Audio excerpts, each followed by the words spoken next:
Jedini festival socijalne inkluzije u Bosni i Hercegovini Snježana i 77 patuljaka održan je u Sarajevu po treći put. Festival je namijenjen djeci sa poteškoćama u razvoju i njihovim vršnjacima, a cilj je potaći i ojačati socijalnu inkluziju u BiH društvu. I ove godine festival je podržan od strane NATO štaba Sarajevo, promotivnim materijalima i novogodišnjim paketićima.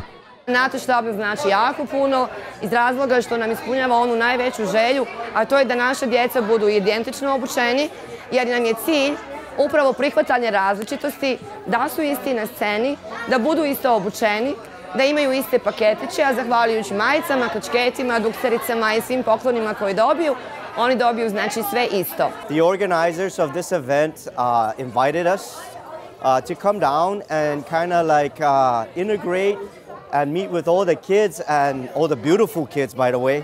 Bosnian children are so beautiful. And kind of help hand out some gifts and just kind of interact with all the kids and the families. Kako bi prihvatili različitosti jedni drugih uz predstavu iz bajke, pjesmu, muziku, balet i klauna, djeci sa poteškoćama i djeci bez poteškoća u razvoju omogućeno je lijepo druženje kao i to da zajedno osjete duh novogodišnjih praznika.